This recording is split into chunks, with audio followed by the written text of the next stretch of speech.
So নমস্কাৰ বন্ধুসকল, স্বাগতম জনাইছোঁ আমাৰ প্ৰিলাৰ্ণ ইউটিউব চেনেললৈ। সো বন্ধুসকল, আপোনালোকে জানে যে আমি আগন্তুক 2 লাখ চাকৰিৰ এক্সামৰ বাবে আমি প্ৰিপাৰেশ্যন চলাই আছোঁ আমাৰ প্ৰিলাৰ্ণ ইউটিউব চেনেলত। সো ইয়াৰ আগতে পাৰ্ট 1 এটা ভিডিঅ' বনাইছোঁ। সো এনেকৈ মই যিমান পাৰোঁ আসাম জিকে চিৰিজটো মানে যিমানবোৰ কুৱেশ্যন হয় সম্ভাৱ্য কুৱেশ্যন আপোনালোকৰ আগত মই ভিডিঅ' আকাৰে আনিম ইয়াত। সো আপুনি যদি অসম পুলিচৰ বা DHS বা ADRE বা PGT এক্সাম দিবলৈ গৈ আছে, অৰ্থাৎ অসমৰ যিকোনো কম্পিটিটিভ এক্সাম আপোনালোকে যদি দিবলৈ গৈ আছে, তেনেহ'লে আপোনালোকৰ বাবে এই আসাম GK চিৰিজ যিটো প্লেলিষ্ট বনাই দিছোঁ মই, প্লেলিষ্টটো নিশ্চয় আপোনালোকক হেল্প কৰিব। চ' ব্লগ আমি এইটো পাৰ্ট 2 ভিডিঅ' হ'ব। চ' আজিৰ ভিডিঅ'টো আমি আৰম্ভ কৰোঁ। চ' প্ৰথম যিটো কুৱেশ্যন ইয়াত দিয়া আছে, which district was previously known as Bengmara and Changmai Pathar, অৰ্থাৎ কোনখন জিলা পূৰ্বতে বাংমাৰা আৰু চাংমাই পথাৰ নামেৰে জনাজাত আছিল? গোলাঘাট, অপশ্যন এ দি আছে গোলাঘাট, বি অপশ্যন দি আছে তিনিচুকীয়া, চি অপশ্যন দি আছে যোৰহাট, ডি অপশ্যন দি আছে শিৱসাগৰ। চ' ইয়াত যিটো ৰাইট এনচাৰ হয়, চ' তিনিচুকীয়া হয়। চ' তিনিচুকীয়া যিখন ডিষ্ট্ৰিক্ট আছে বা জিলা আছে, এইখন কি আছিল? জিলা পূৰ্বতে বাংমাৰা আৰু চাংমাই পথাৰ নামেৰে জনাজাত আছিল। চ' ইয়াৰ ৰাইট এনচাৰটো হ'ব তিনিচুকীয়া। 2 নম্বৰ কুৱেশ্যনটো হ'ল, which river flows through the northern part of Kaziranga national park? So' Kaziranga ৰাষ্ট্ৰীয় উদ্যানৰ উত্তৰ অংশৰ মাজেৰে কোনখন নদী বৈ যায়? জীয়া ভৰালী, জীয়া ধনশিৰি, ব্ৰহ্মপুত্ৰ, তাৰপিছত দিয়া আছে ডি নম্বৰ অপশ্যনত বুৰৈ। চ' 4খন ইয়াত নদীৰ নাম দি আছে। চ' এই 4টা নদীৰ ভিতৰত কোনটো ৰাইট এনচাৰ হয়, যিটো নদী কাজিৰঙা ৰাষ্ট্ৰীয় উদ্যানৰ উত্তৰ অংশৰ মাজেৰে পাৰ হৈ গৈছিল বা পাৰ হৈ যায়? চ' ইয়াৰ যিটো ৰাইট এনচাৰ ব্ৰহ্মপুত্ৰ। চ' ব্ৰহ্মপুত্ৰ নদীখন কাজিৰঙা ৰাষ্ট্ৰীয় উদ্যানৰ উত্তৰ অংশৰ মাজেৰে পাৰ হৈ যায়। 3 নম্বৰ কুৱেশ্যনটো হ'ল, what was the name of the Muslim tailor who became a disciple of Sankardev at Cooch Behar? অৰ্থাৎ কোচবিহাৰত শংকৰদেৱৰ শিষ্য হোৱা মুছলমান দৰ্জীজনৰ নাম কি আছিল? ইছমাইল ছিদ্দিকী, চানচাই, কবিৰ, আৰু ডি অপশ্যন দি আছে আলিমেজ। চ' ৰাইট যিটো এনচাৰ হয়, চ' ৰাইট এনচাৰটো হ'ল চানচাই। চ' চানচাই আছিল কোচবিহাৰত শংকৰদেৱৰ শিষ্য হোৱা মুছলমান দৰ্জী। 4 নম্বৰ কুৱেশ্যনটো হ'ল, হালধীয়া Choraye Baodhan Khai on the national film award for best feature film in the year? Halodhia Choraye Baodhan খায় এই কোন বছৰত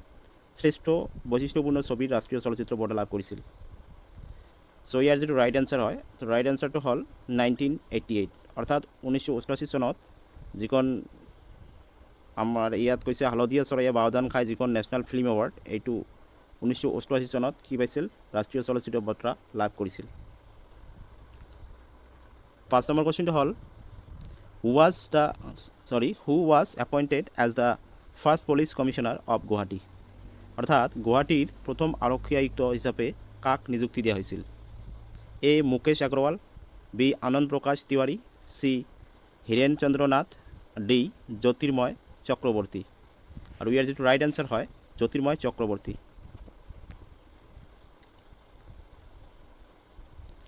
question number 6, which is the largest tea garden in Assam? বহুত চিম্পল কুৱেশ্যন এইটো। অসমৰ আটাইতকৈ ডাঙৰ চাহ বাগিচা কোনখন? A Sonapur tea garden, B Khangeya tea garden, C দিয়া আছে মনাবাৰী টি গাৰ্ডেন, ডি দিয়া আছে খগ্ৰাজান টি গাৰ্ডেন। ত' অসমৰ আটাইতকৈ ডাঙৰ যিটো চাহ বাগিচা, এইটো হ'ল মনাবাৰী টি গাৰ্ডেন। চ' মনাবাৰী টি গাৰ্ডেনটো আটাইতকৈ ডাঙৰ চাহ বাগিচা হয় অসমৰ। চ' মনত ৰাখিব।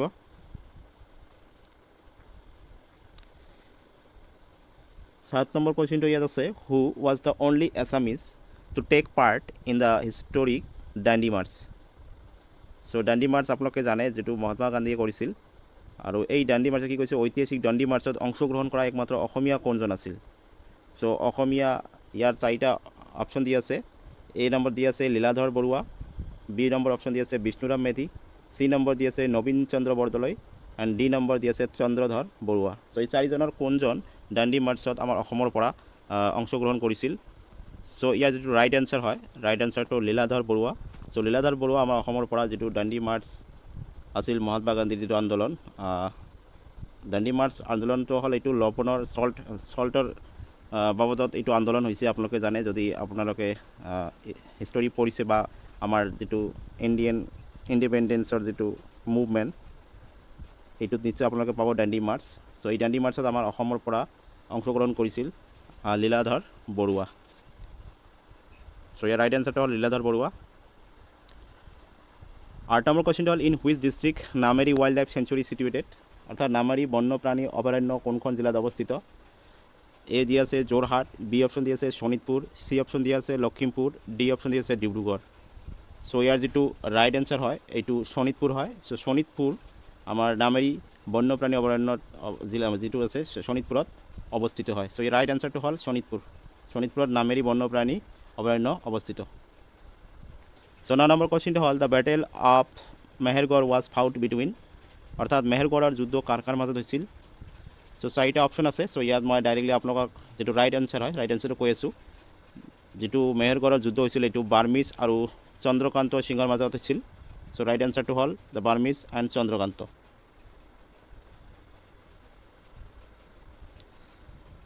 তাৰপিছত 10 নম্বৰ যিটো কুৱেশ্যন দিয়া আছে ইয়াত the ancient Mahabhairab temple is located in which city প্ৰাচীন মহাভৈৰৱ মন্দিৰ কোনখন চহৰত অৱস্থিত এ অপশ্যন দিয়া আছে তেজপুৰ বি দিয়া আছে হাজো চি দিয়া আছে মংগলদৈ এণ্ড ডি দিয়া আছে যোৰহাট চ' ইয়াৰ যিটো ৰাইট এনচাৰ হয় তেজপুৰ চ' তেজপুৰত যিটো এনচিয়েণ্ট মহাভৈৰৱ টেম্পল আছে টেম্পলটো অৱস্থিত হয় চ' ৰাইট এনচাৰটো হ'ব তেজপুৰ তাৰ নেক্সট কুৱেশ্যনটো হ'ল IIT Guwahati was establish in the ইয়াৰ অৰ্থাৎ IIT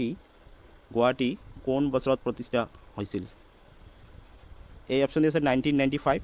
বি অপশ্যন দি আছে 1994 চি অপশ্যন দি আছে 1993 এণ্ড ডি অপশ্যন দি আছে 1992 চ' ইয়াৰ যিটো ৰাইট এনচাৰ হয় ৰাইট এনচাৰটো হ'ল 1994 তাৰ নেক্সট 12 নম্বৰ কুৱেশ্যনটো হ'ল who is the first Assamese woman to win international gold medal in sports so' অৰ্থাৎ ক্ৰীড়াত আন্তঃৰাষ্ট্ৰীয় স্বৰ্ণ পদক লাভ কৰা প্ৰথমগৰাকী অসমীয়া মহিলা কোন চ' ইয়াত এ অপশ্যন দি আছে মিথু বৰুৱা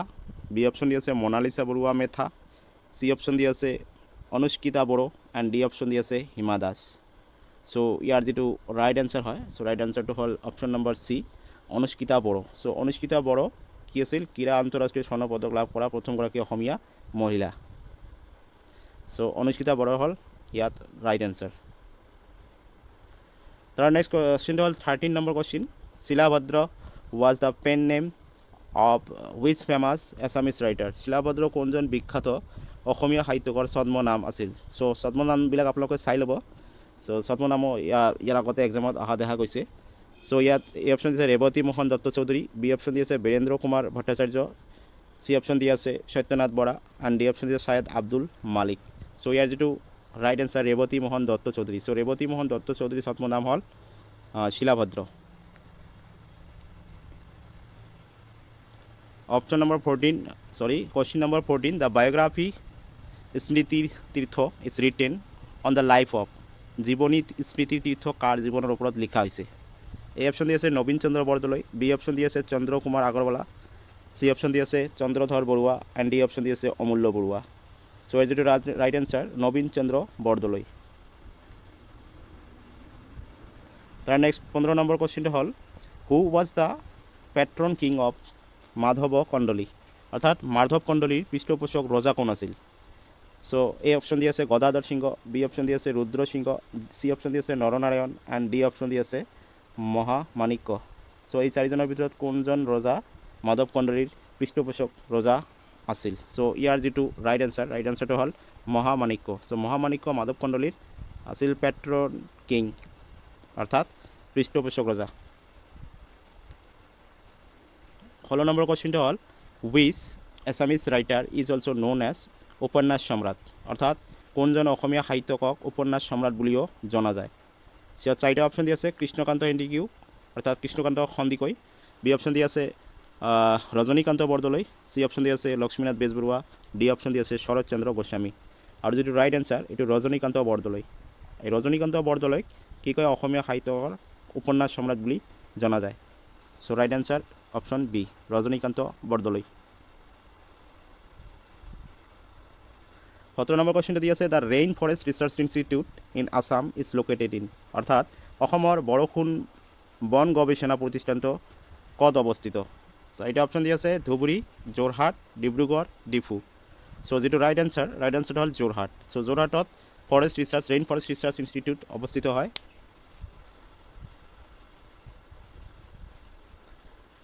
18 নম্বৰ কোৱেশ্চনটো হল the coins used during Ahom reign was known as অৰ্থাৎ আহোম ৰাজত্বকালত ব্যৱহাৰ কৰা মুদ্ৰাবোৰ কি নামেৰে জনাজাত আছিল এ অপশন দি আছে শাকা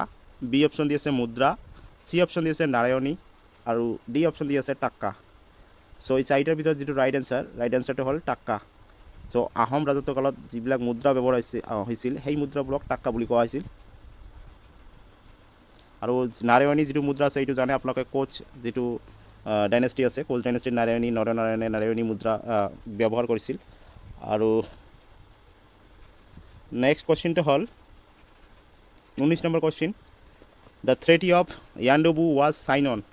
অৰ্থাৎ ইয়াণ্ডাবু সন্ধি স্বাক্ষৰিত হৈছিল মানে কিমান চনত স্বাক্ষৰিত হৈছিল সো ইয়াৰ যেটো ৰাইট আনসাৰটো হল 24 ফেব্ৰুৱাৰী 1826 চনত তো 24 ফেব্ৰুৱাৰী 1826 চনত ট্ৰেটি অফ ইয়াণ্ডাবু সাইন হৈছিল বা স্বাক্ষৰিত হৈছিল সো ৰাইট আনসাৰটো হল অপশন নম্বৰ সি 24 ফেব্ৰুৱাৰী 1826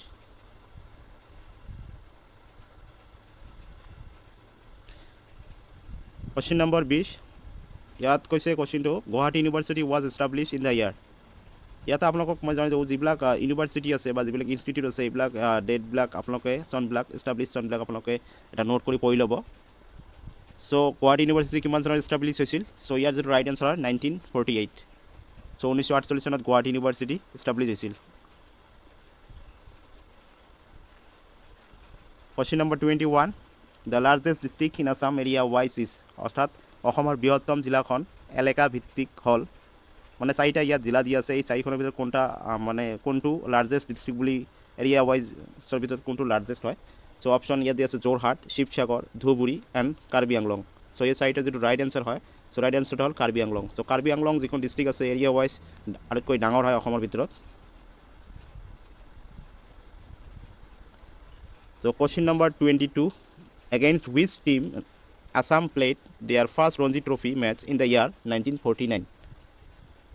সো ইয়াত চাৰিটা অপশন দিছে মহীশূৰ বি অপশন দি আছে বম্বে সি অপশন দি আছে হোলকাৰ একাদশ এণ্ড ডি অপশন দি আছে বৰোদা একাদশ সো ইয়াৰ যেটো ৰাইট আনসাৰ হয় সো ৰাইট আনসাৰটো হল হোলকাৰ 11 অৰ্থাৎ হোলকাৰ একাদশ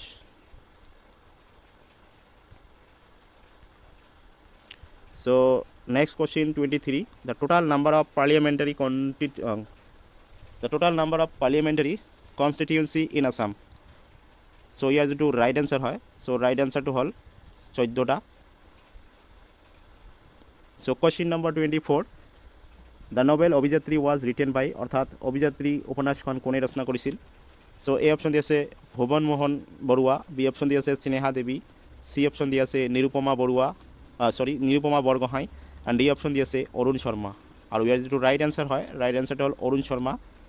সো অৰুণ শৰ্মাই অভিযাত্ৰী যিখন নোবেল আছে বা উপন্যাস আছে সেইখন ৰচনা কৰিছিল সো আজিৰ ভিডিঅ'ৰ লাষ্ট যেটো কোৱেশ্চন হয় 25 কোৱেশ্চন মই আপোনালোকক দেখাই আছো সো 25 নম্বৰ কোৱেশ্চনটোৰ আনসাৰ যদি আপোনালোকে জানে তেনেহলে আপোনালোকে কমেন্ট বক্সত কমেন্ট কৰি দিব সো কোৱেশ্চনটো মই এবাৰ কৈ আছো the Baishagu festival is celebrated by which ethnic group of Assam অৰ্থাৎ বৈশাগু উৎসৱ অসমৰ কোনটো জনগোষ্ঠীয়ে পালন কৰে এ অপশন দি আছে ৰাভা বি অপশন দি আছে Dima Hasa Deori and D option দি আছে বড়ো সো এই চাৰিটাৰ কোনটো বৈশাগু ফেষ্টিভেল সেলিব্ৰেট কৰে কোনটো জনগোষ্ঠীয়ে সো আজিলৈ ইমানেই সো নেক্সট পাৰ্ট আহি যাব সো যিমান পাৰোঁ মই ভিডিঅ'বোৰ আসাম জিকে যেটো সেকশন আৰম্ভ কৰিছোঁ মই এনেকৈ ভিডিঅ' লৈ আহি থাকিম আৰু আপোনালোকে যদি আমাৰ এই প্ৰিলাৰ্ন ইউটিউব চেনেলক সাবস্ক্ৰাইব কৰা নাই সাবস্ক্ৰাইব কৰি দিব আৰু আগন্তুক যেটো এক্সাম হ'বলগীয়া আছে তাৰ বাবে আপোনালোকে প্ৰিপাৰেশ্যন কৰি থাকক সেলফ প্ৰিপাৰেশ্যনটো মেইন হয় আৰু আপোনালোকে কিবা যদি হেল্প লাগে নিশ্চয় কমেন্ট বক্সত কমেন্ট কৰিব মই আপোনালোকক হেল্প কৰিবলৈ সহায় কৰিম সো আজিলৈ ইমানেই থ্যাংক ইউ